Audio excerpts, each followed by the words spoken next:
guys, so I've decided to completely sell out and rebrand my entire channel to do ASMR, specifically ASMR movie reviews. For those of you who think that this is just a funny joke for my intro to my review for A Quiet Place 2, shut up. So I hope you enjoy the start of my brand new ASMR channel. I can't take this seriously.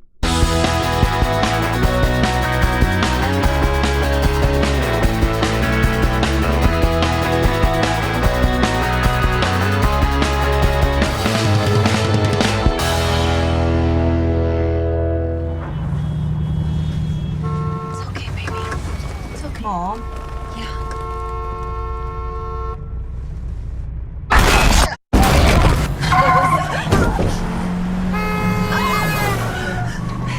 It's okay. It's okay. We're okay. That's okay. That's not. Where? Mom? Oh my God.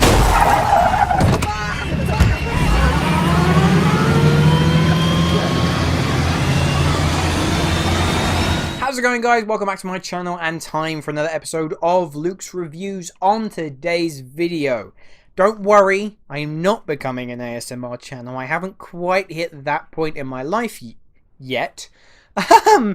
But no, this is a film that was meant to be released way back in March of 2020, and then a little pandemic got in the way, but now it is finally being released in cinemas. It is a sequel to one of my favourite films from 2018, and that is A Quiet Place Part 2.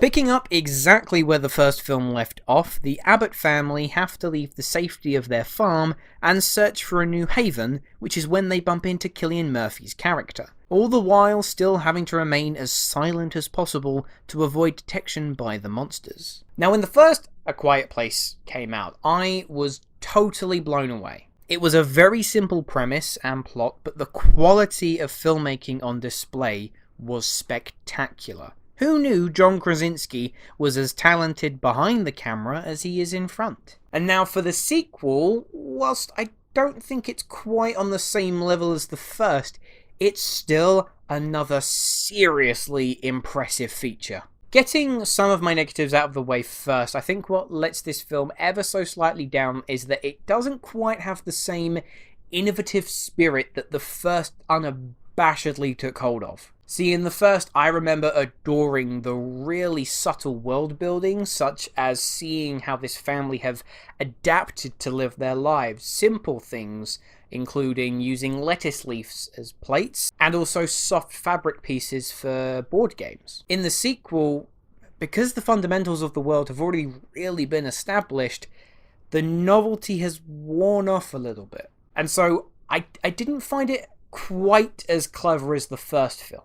I also thought that this time round, the story that our characters went on got a bit muddled. The majority of our characters are split up for a good portion of the film. And whilst it gives them real moments to shine in intense and daring escapades, constantly chopping back and forth, it was, in my opinion, quite messy, and at times struggled to maintain a good flow throughout. Literally, aside from those 2 points, A Quiet Place Part 2 is a terrific experience that needs to be seen in cinemas to fully appreciate it. I mean, as to be expected, the sound design is impeccable. There's no point in buying any snacks for the film because you will feel guilty about making the slightest of sounds. Every step a character makes, every breath they take, the smallest of movements are charged with such intensity that you will be tearing away at your armrests. And that's because you know the consequences if an error is made. And they ain't pretty.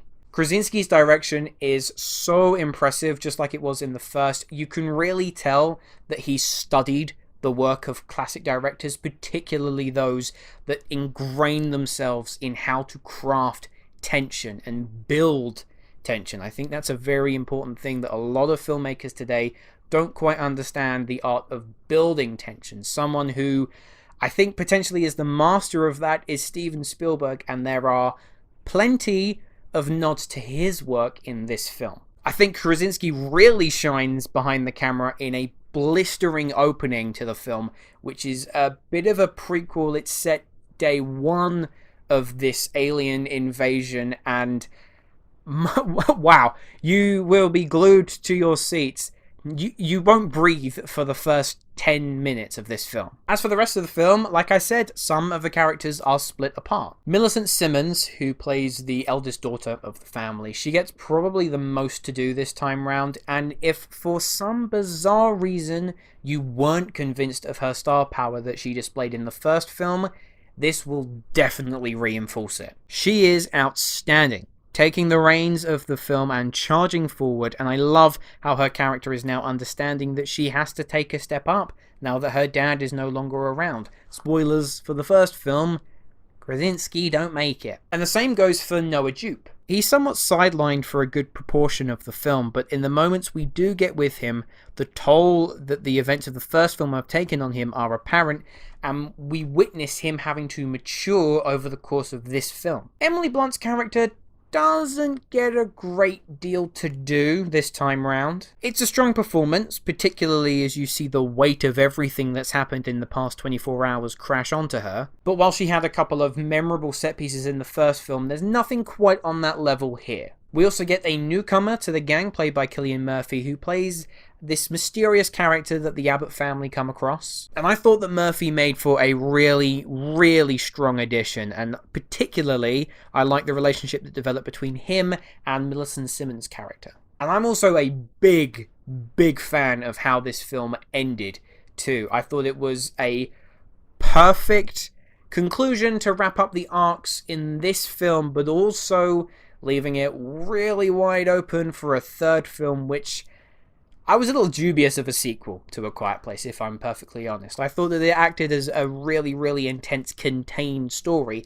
However, as is Hollywood, we need franchises, but the way that this is able to expand upon the story and just feel like a very natural continuation rather than forced feeding a sequel story down our throat, it's really good, and I am very interested to see what they can conjure up for a third film. A Quiet Place Part 2 doesn't quite manage to repeat the same lightning in a bottle success that the first movie had, but with brilliant direction from Krasinski, remarkable performances from all, particularly Simmonds, excellent sound design and tension stitched into almost every single frame, this is a sequel definitely worth checking out, and worth checking out in the cinema. It is made for the big screen experience. So overall, I'm going to give A Quiet Place Part 2 an 8 out of 10.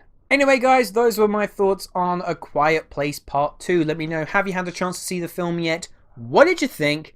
Leave your thoughts in the comments below. And my question to you, I would like to know, what do you think is the best use of sound in a movie? Obviously A Quiet Place uses it very well. A recent example is the film Sound of Metal, which you can watch. It's available on Amazon Prime Video.